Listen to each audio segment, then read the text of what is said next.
always enjoy coming and speaking to parents and families and caregivers about kids and my experiences with my own and others in my practice, so I'm happy to be here. Last year we did the morning meetup virtually, which is just not the same, so I'm glad to be here with all of you, and familiar faces too. So we're going to talk a little bit about healthy eating and just some general ways to keep your kids healthy.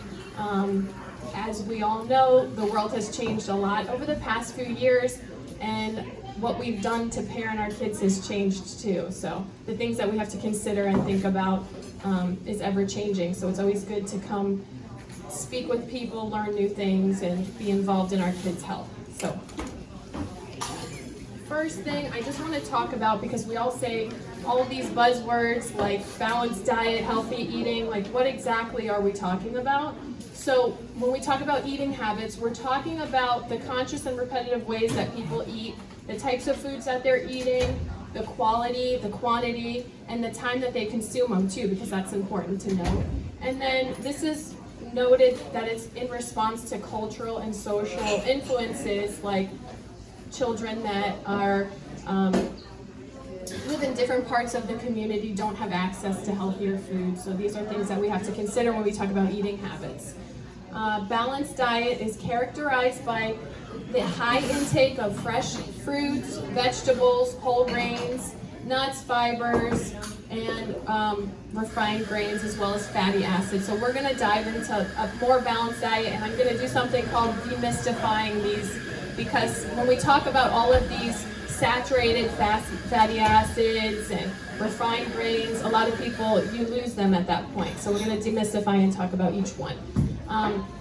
We talk about childhood BMI. This is kind of what we use to calculate and determine how healthy a child is based on their weight.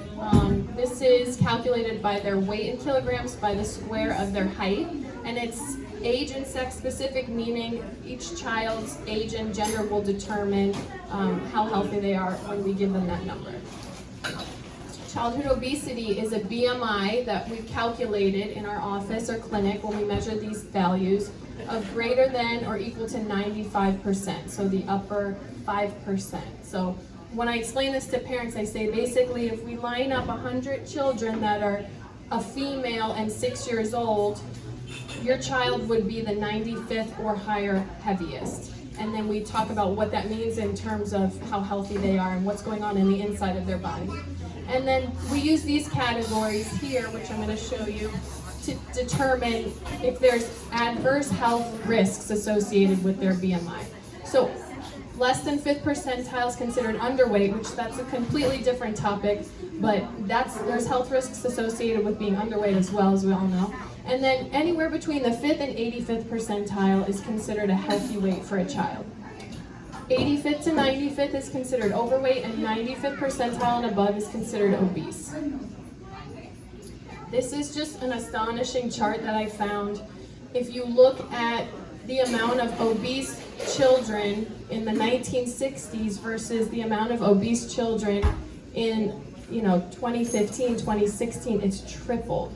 And we're going to talk a little bit about why research is showing, but that's just an astonishing trend, and it's across all age groups. It's especially though if you see the highest one is in the teenagers, and I believe that's just because they've had more time to become more obese. So this is kind of in relation to those statistics. We see that when they did the last census, the CDC reported that almost 20% of children were obese. So that's 1 in 5 children are above that 95th percentile considered obese. 2 out of 3 are considered overweight. And I was researching in comparison to adults, 75% of adult Americans are overweight or obese. So more Americans are overweight and unhealthy versus the rather.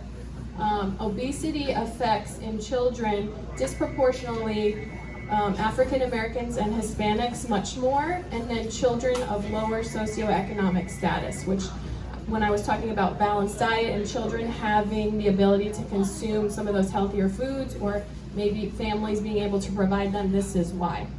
And then, like I said, since 1975 or the 60s, obesity has tripled worldwide. It's not just an American concern, it's all over. And we believe this is because we have more intake of energy-dense foods that are high in fats and sugars. Like if you look out the window right over there, that's one of the reasons, McDonald's. And then we're decreasing the amount of physical activity that we get overall. You know, everything has become much easier for us to do in terms of getting places, transportation, sedentary nature of work. So when you go to work, you're not walking around as much, and the loss of physical activity overall. Has anybody seen Wally, the movie Wally? Love that movie. There's a part of the movie where they're in the future, which is kind of where we are now, and they're showing all these things where they're in a spaceship and they wake up and they roll out of bed and a robot comes and takes them and brushes their teeth, and they just have to sit there, and robots get them dressed and transport them around and put slushies down their throat. And so I just thought this was kind of like fitting, talking about how the world has changed over the last 50 years, 60 years. This is becoming a reality essentially, so this is why it's good that we're all here talking about it and recognizing it. Some of the conditions that are, and disease outcomes that children are starting to develop early and earlier are high blood pressure and high cholesterol, which we start screening routinely for whenever a child's BMI is above a certain percentile, mainly above the 85th percentile. At age 5 or older, we say, okay, they're at risk for these conditions. We start screening them every 2 years. And a high percentage of children who are in those percentiles have high cholesterol and high blood pressure. And we know that if they have these things as a child, that as an adult, that they're going to develop heart disease, which can lead to heart attacks and strokes. Impaired glucose tolerance leads to diabetes, which we're seeing a lot in young children, type 2 diabetes, which is something that we never saw in children until recent years. Breathing problems like asthma and sleep apnea, snoring, a lot of it's weight related.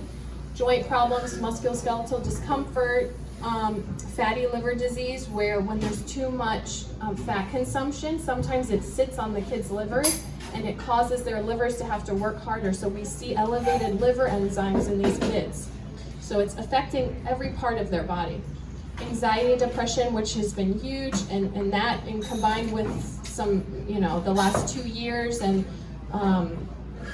has become an issue too. Social problems such as bullying and stigmas. And then we know that obesity in children can lead to certain cancers in adults. So these are all troublesome warnings that we need to look out for. What are caregivers' roles? So that's why we're kind of here. What can we do to help prevent, combat childhood obesity? And we have done a lot of studies, and it shows that parents' roles are probably the most important in influencing a child's diet and the way that they behave when they eat. So parental dietary habits, mainly family meals, were found to have the most effect on children. So families that sat together, ate together, used meal times as a social thing too, not just eating. It showed that those families had less risk of obesity and better eating habits and balanced diet overall. And so some of the considerations too that us as adults, when we're helping our children or others understand diet and what they're eating, is we have to talk about the volume, the amount of food, and I'm going to show you a really cool chart that you can use your hand to teach kids too, like how much the portion size is, because that's a little bit tricky too. Volume consumption of the meals, like how we're eating, how fast we're eating. If we're eating standing up and on the go or in the car versus sitting down, drinking, eating, talking, and eating slowly, and using mealtime as something social as well. And then frequency, how often we're eating. And then snacking habits, and then overall diet quality, like what are we actually eating. These are all considerations. I don't know if we have these in some of the cafeterias or schools, but this is a really great teaching tool that I use. We do, right? And it's so easy. This is replace the food pyramid, because it's just so much easier to look at and understand. It just makes more sense. when we're teaching adults, children, individuals how to build a balanced meal or plate, we say, look, you should fill half of your plate up with fruits and vegetables. So every meal, you should be aiming to fill half of your plate with a fruit or vegetable. A quarter of it should be grains, and we'll talk about the types of grains. A quarter of it should be a lean protein, and we'll talk about that too. And then 1 serving of dairy, we should be consuming less than 3 servings of dairy a day. And we'll talk about what we should be drinking. This is a very similar image I found. I just wanted to share it. It talks about like the healthy types of things that we should be putting on our plate. And we're going to go into this. This is what I was talking about when we talk about a balanced diet. How do we demystify it and learn what's good? So let's start with drinks, because this is in my office what I always talk to kids about. Okay, what are you drinking? Because we can cut out probably 1,000 calories out of our day every day just based on what we're drinking. And for kids, I'm going to tell you guys this, not that, right? Or more of this, less of that, because it's all about balance. You're never going to tell a kid you can never have a Capri Sun ever again. You'll ruin their life, right? Or you can't ever have orange juice. A lot of the times I use that example in my office, and some families, because of cultural influences, like I said, are very insulted when you tell them they can't have orange juice, because to them that's a symbol of health or wellness or vitamin C or immunity. So a lot of these things you have to, balance out, right? So this is water, water, water. We want kids drinking water all the time. That should be the rule. Kids only need water. And I get a lot of pushback in the office or with patients when I'm counseling them about that, because what do people think kids need a lot of? Milk, right? And then I teach the kids, who needs milk? Who needs milk? Babies under 1, because they cannot consume whole foods. So kids don't need to drink milk. They can consume yogurt, they can consume cheese, they can consume milk with cereal, stuff like that, but they don't need to be drinking milk because that adds fat, cholesterol, calories, sugar into their diet that they don't need. They need water. I tell them also, your body's made up of 67 or almost 70% water, so what do you think you should be replacing it with? More water. So if a child is lactose intolerant, if you have a question, you can raise your hand too. Oh, just stretching, okay. Kids can eat, if you're lactose intolerant or have a dairy allergy, you can consume beans, lentils, almonds, spinach, kale. There's cereals like Cheerios are fortified with vitamin D, calcium, so those are all good. Oranges, tangerines, halos, those are all good things too. So I like to recommend that you send your child to school with one of those refillable water bottles. I think at the campuses we have the machines where they can refill them, and there's water fountains where they can also refill them. And I say just walk past the milk and the juice section for breakfast and lunch. Just bring your water bottle and drink water. You drink water when you're doing sports. A lot of parents think that their kids need to drink Gatorade when they're playing football because they're hot. There's more potassium and there's more electrolytes in an orange than there is in 10 Gatorades. So your kid does not need to drink Gatorade because they're just consuming sugar and additives too. So water, and then if they're at a soccer match and they need a pick-me-up, you give them an orange, or if they like avocados, those are good, or granola bar with some healthy fruits in it too is good. The other thing is if they're like resisting, my kid doesn't like water, maybe flavor it with fresh fruits. Find something that they like. They sell those Brita filters where you can put fruit in the middle and it infuses the water, and they like that too. Something fun. Save your calories for what you eat. Okay, this I just wanted to show you really quick because according to the American Dietetics, kids should have less than 25 grams of added sugar, 6 teaspoons. So if you look, water has 0 sugar. If you look at a juice drink, which a lot of our kids drink, it has 17 teaspoons. So what is that? It's, almost 75 grams of added sugar, and they should have, and that's in one. So this is just something that I help kids see the difference between water and everything else. Okay, so when we're talking about the next food group, fruit, we want them eating more whole fruits. Any fruit is good if you're giving them, a lot of the times the parents do the fruit pouches. I think that's better than, like a devil dog or something, but we're trying to get them to consume more whole fruits because these are richer in the vitamins, the fibers, and the potassium. So we always say to the kids 5 a day, right? We want them to try. Parents can put charts up on the refrigerator or in the pantry where they mark if they ate one, but we want them eating more whole fruits, apples, bananas, oranges, pears, whatever your kids like. Buy it and keep it in the house. The other thing is, a lot of families say, oh, well, my kids waste it. Fruit goes bad. It's so expensive. So what can you do? You can buy dried fruit. A lot of kids really like dried fruit too. You can add fruit to dinner if you're trying to get to trick them because they don't like it. You can make like salsas or chutneys, or I said, if they say, well, they don't like any vegetables. I said, well, then put whatever fruits they like. Put strawberries on their plate to fill up half of dinner. You don't have to just have fruit with breakfast or lunch. You can have it with dinner too. And then smoothies are a good way to trick kids into eating more fruits because they don't usually fuss about that. But these are all just ideas because we all have kids and we all know some of them are very picky. Some of them are great, but these are just ideas to get incorporate more whole fruits into their diet. Okay, for vegetables, I think if you get a kid to eat any vegetable, it's a win. So I added this slide because there's healthier. So who can tell me the healthiest color vegetable? Green. Okay, so per serving per cup, spinach and kale is the healthiest thing you could eat on the planet. It gives you more vitamins, fiber. It's the healthiest thing you can eat. But anything green is good. But they also say you should eat the rainbow because they all have different, like carrots have amazing benefits for your eyes and vision. So there's different vitamins and minerals in each vegetable that is good for you too. We should try and avoid starchy vegetables, like if we're eating potatoes with every meal, you know, it's better than French fries, but it's not as good as like broccoli or asparagus or peppers or something like that. Peas, potatoes, yams, those are really starchy, and starch is broken down into sugar, and then sugar is metabolized into, fat stored as fat. So there's less vitamins and minerals in there, and they have higher calories. Okay, grains are a good one to talk about because a lot of kids think grains, they say, oh, bread, rice, pasta.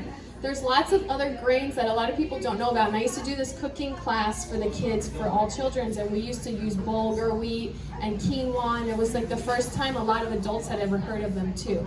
So these are all, the difference between a whole grain and a refined grain is there's 3 layers of a grain, and they take away the 2 healthy layers, and they throw it out so it tastes smoother and it looks better. So that's white bread versus whole grain or whole wheat. So that's the difference. And some of these quinoa, barley, bulgur, whole oats, whole wheat, those are healthier because you're getting that fiber, you're getting the minerals and the vitamins from that rather than just consuming empty calories in like white bread, white pasta, white flour. So try and look for those and try them. Couscous, I don't know if anybody's had couscous, that's a whole wheat too. So these are all interesting, different things that you can try. And a lot of restaurants now, like Panera does a good job at serving whole grains, and other restaurants, like when you go out, even some of the chain restaurants, they have quinoa on the menu now. So slowly, people are starting to make changes. We're on to the next food group. We're going around that plate, okay? Proteins. So we want lean proteins. Okay, what are some lean proteins? Skinless chicken breasts, lean ground beef. So you can look when you're shopping, I'm sure most of us know this, but there's 90, 10, 80, 20, 70, 30. So you can look at the amount, and what that's telling us is the amount of fat versus the amount of lean. So try and go for the more lean. Pork is actually a really good option if you're doing, it's more lean than some of the beefs. Salmon is really, really great when we're talking about some of those saturated fatty acids that are good for us. Those are really good for our body. There's a certain type of cholesterol called HDL that we want to be high because those are good fats that are good for our body. Lentils, nuts, egg whites, we forget that eggs are part of it. A lot of kids are good with eggs too, and so we try and incorporate them into different meals too. You can mix it with grains, you can put it in like a stir fry, something like that, and that's a good way for them to consume proteins too.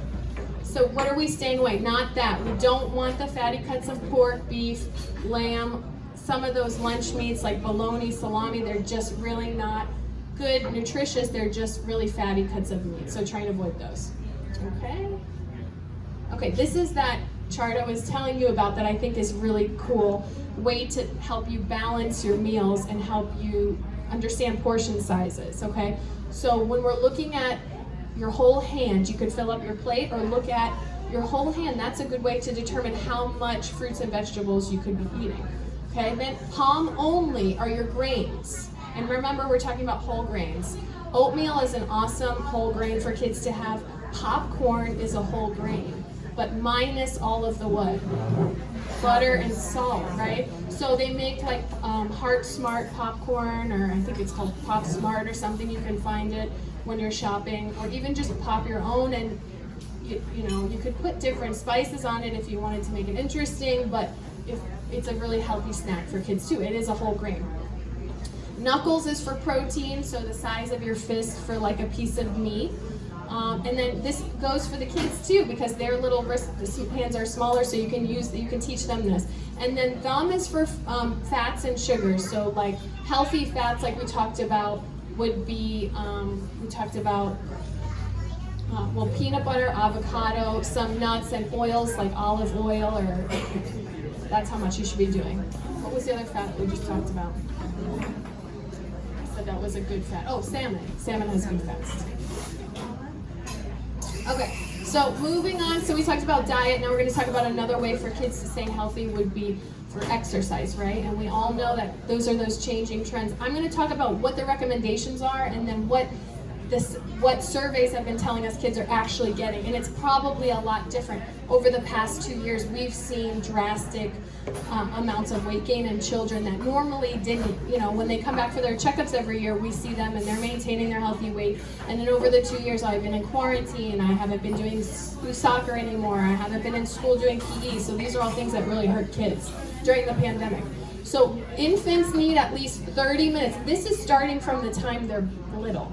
Infants need tummy time. That's exercise for them. That's a way for them to develop muscles, coordination, and developmental skills. So they need tummy time. 30 minutes of tummy time and interactive play throughout each day. Kids 3 to 5, so preschool age, needs 3 hours of physical activity and about 15 minutes every hour. And I know you can attest to that. They need time every hour to get up and move their bodies. It's just innate. It's what kids need.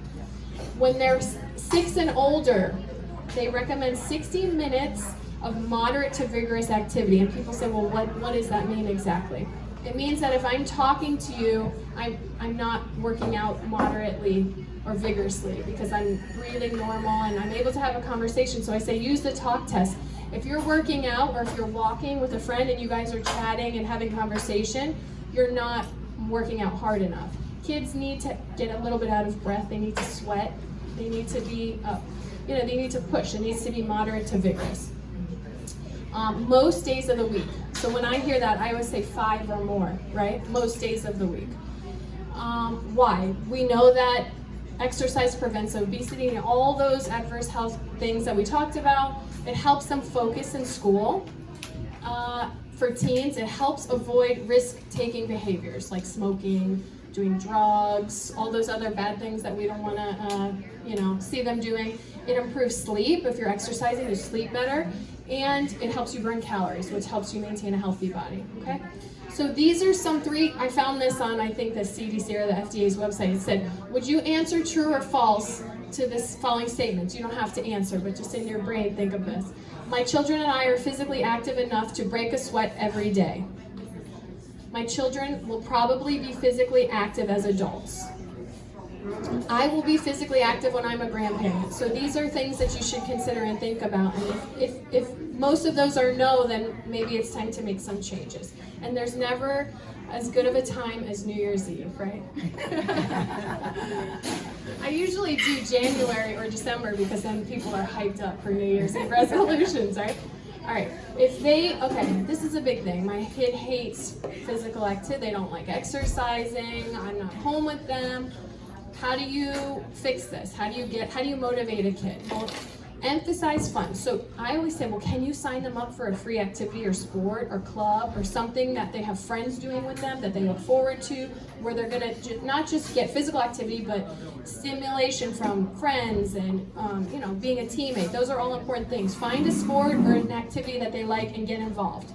Make sure it's developmentally appropriate. I don't take my 5-year-old on 5K runs with me because that's not developmentally appropriate. Kids should be doing fun things that are not too strenuous, but that they enjoy. You don't want them to hate exercise. A lot of families say, oh, I'm going to get a treadmill and I'm going to put the 8-year-old on the treadmill and make them lose that weight. Well, that's damaging to them. If they don't like it, they're not going to maintain that throughout their lives. They need something that they enjoy, that they're going to want to do, and that they look forward to.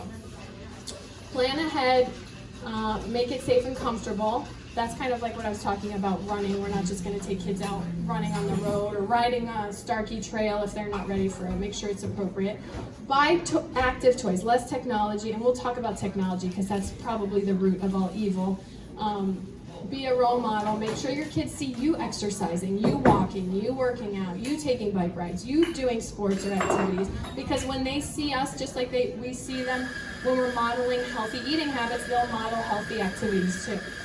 Limit screen time, which I'm going to talk about because this is a huge, huge problem. And then do not overdo it. We're not punishing our kids. It's not military school. We want them to love being physically active. We want them to enjoy it and do it when they have kids and when they're grandparents and throughout their life so they stay fit and healthy. Okay. This is crazy when I found these statistics down at the bottom. This Common Sense Media found the average screen time for entertainment for less than 2-year-olds spent 3 hours and 3 minutes a day on technology.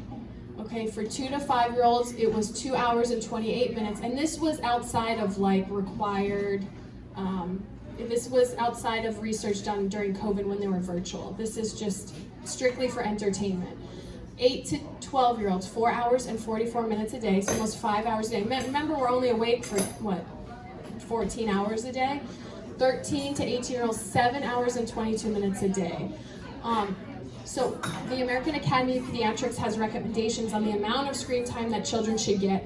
Less than 24 months. I can't tell you how many babies I see laying on the exam table watching Coco Melon or whatever. Like they're watching the shows and their little brains aren't even old enough to understand them, but they're just being stimulated by the lights and noise, and that's an unhealthy habit. So less than 24 months, less than 2, no screen time. They say unless video chatting with family and friends, seeing people's faces in a social interaction way, right? 2 to 5-year-olds, less than 1 hour a day. Now we're talking about TV, computers, cell phones, video games, anything where there's a screen, less than this amount of time. 5 and older, less than 2 hours a day. A lot of kids play video games from the time they come home from school till 7 or 8 o'clock at night, and then they'll go grab dinner, and then they'll go back in and play a few more hours, and then they'll go to bed at 1 in the morning and not get enough sleep. This is like a lifestyle for a lot of children, and it's damaging. And I don't think, when kids play video games, their brains get consumed by it. They're so into it, they don't see it as bad. They get consumed by it. So it's something that adults, caregivers, need to regulate. And it's hard for parents to do, and a lot of times we do it as a punishment. Well, you lost it for 2 weeks, but it should be regulated all the time. Okay, how much sleep do kids need? So we know infants, toddlers need a lot. They sleep, they nap, they sleep for a long time. But teenagers and growing children need a lot of sleep as well. So 12 to 16 hours for infants, toddlers 11 to 14, preschoolers 10 to 13, grade school, so 6 to 12 years old, 9 to 12 hours. So think about if you think your kids are getting enough sleep, and this is like good uninterrupted sleep. And then teenagers, this is probably the biggest group affected by sleep deprivation is the teens, because when they're coming home, or they're driving, or they're coming home late, and this is all nights of the week, most nights. Regular sleep deprivation leads to behavior and health problems. So we know this, we see this. Think about when your kids are tired, and you're like, oh, I know why he's acting like he's tired. Because they're sleep deprived, right? Irritability, difficulty concentrating, and then imagine when they go to school tired, how they behave for these poor teachers, right? And then hypertension, obesity, headaches, depression. Children who get enough sleep have healthier immune systems. There are studies that show that they can fight infection more so than somebody without the amount of sleep. Sleep is when our children grow. They do 90% of their growing at night when they're sleeping. I always try and remind my boys, don't you want to be taller? Well, go to sleep now. All right. This is something that I'll just touch on. SHS is secondhand smoke, and I also didn't mention it, but third-hand smoke is when there's smoke, when someone smokes in a car and then the car smells like smoke still. That's third-hand. Or when somebody smokes in a home and it's in the curtains and they're still breathing in those fumes from, let's say they were at grandma's and grandma's house still smells like smoke or whatever. They're in somebody else's house, they can be exposed to tobacco smoke too. So that's also dangerous. 40% of children are exposed to tobacco smoke in their homes every day. So almost half of our kids.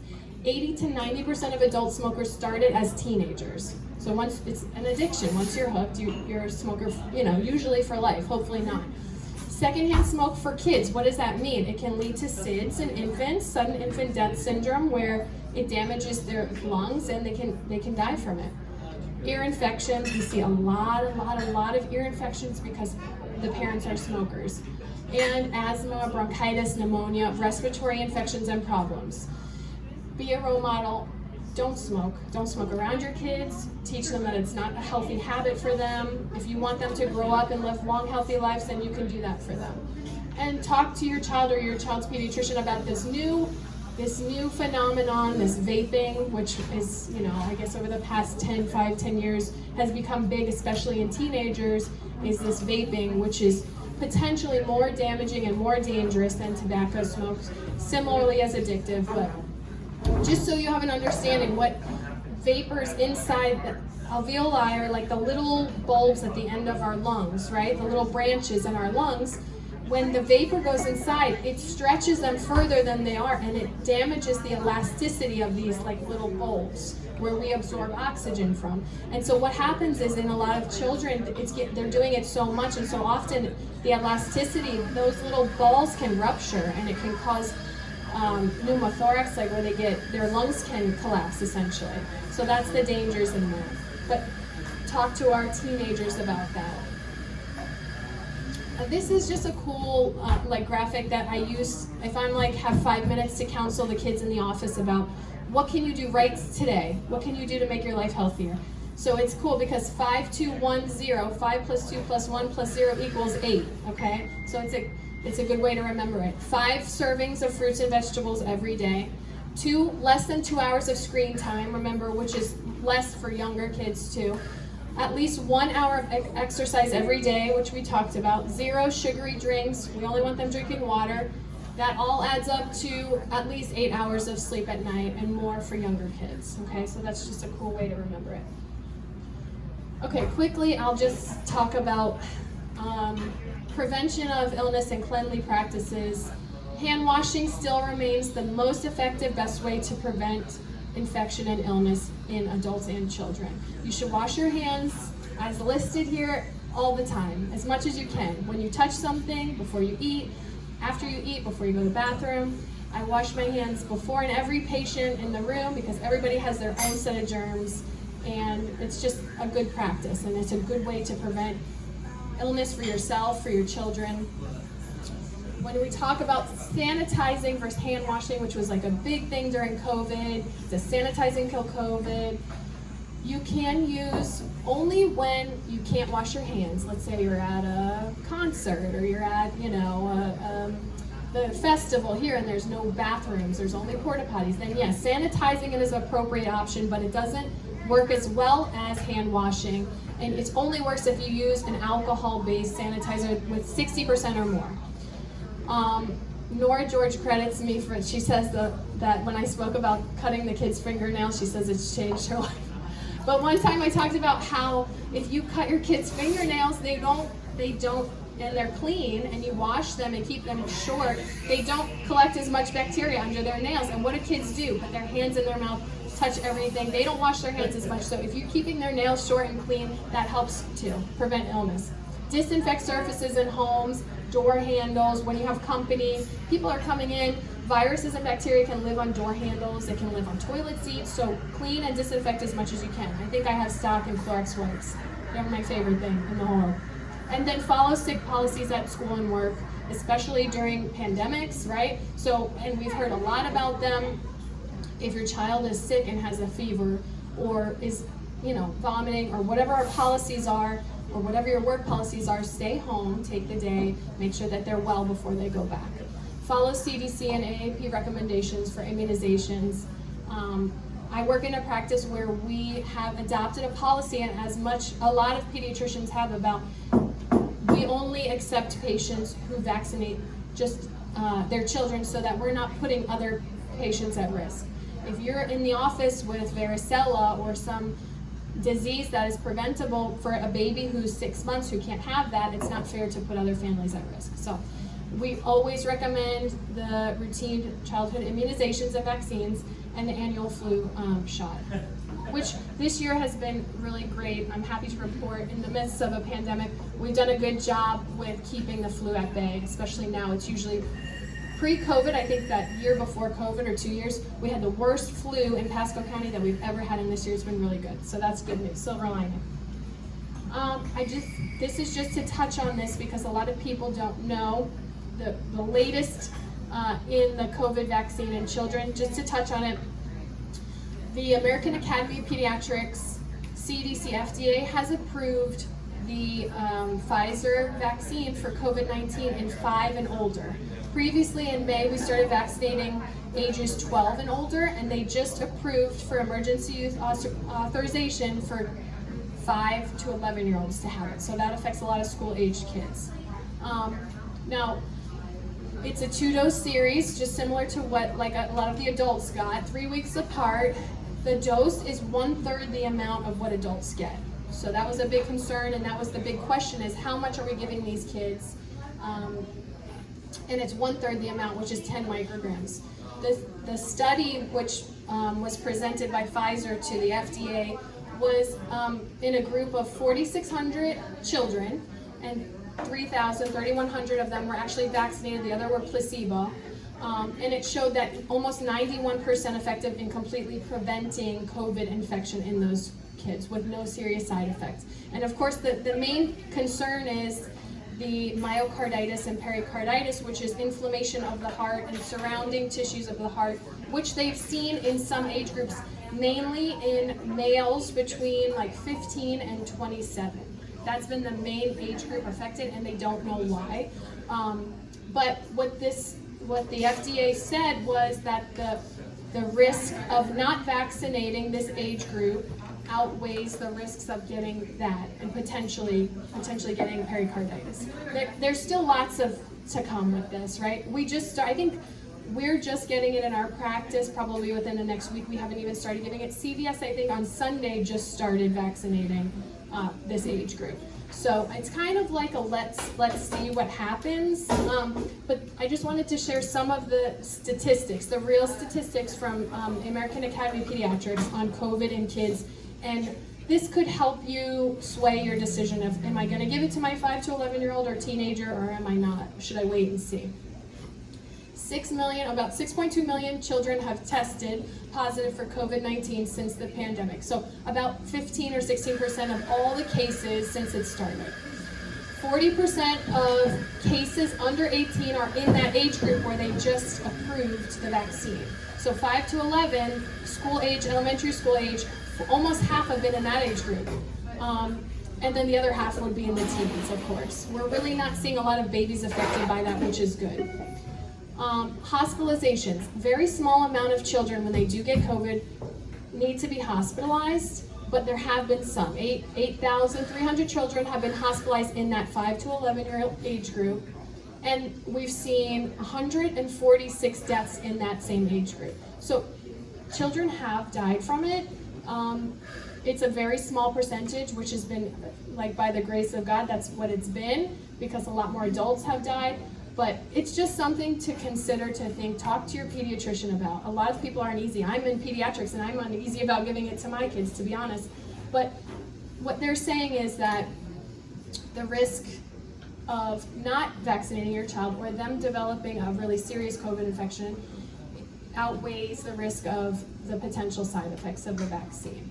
And the other thing that a lot of the studies have said is that we're really not vaccinating each individual child to protect them from those serious, but rather to develop herd immunity for the whole entire community. So it's really something that's up to each adult parent talk to your pediatrician about. Pediatricians are well versed on deciding whether children should have vaccines, and the research is continued. So my advice would be talk to your doctor about it, read more about it on credible websites, nothing off Facebook, nothing an ad off Facebook takes you to. All the, make sure it's American Academy of Pediatrics, CDC, FDA. Any questions? And then I put some of these resources up here. But thank you for your attention, and I'll take any questions if anybody has questions. Yes? So my kid is tall and skinny. Yeah. And he has a very picky palate. Okay.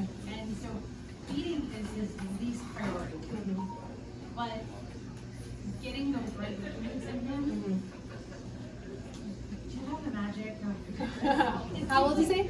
He's 7. 7. Okay. So, and I went through with my oldest one. Yeah. And it just seems like there's a time frame where they just like everything healthy is just repulsive to them. Yeah. At least in my case. Yeah, so I always say, like, in the leaner kids, if you're doing more proteins help build muscle, and there are some healthy fats in them. I think protein, like I say, always throw an egg in with everything, you can add, and that's healthy cholesterol too, in children that are more lean, whereas kids who are more watching their cholesterol, I say do egg whites.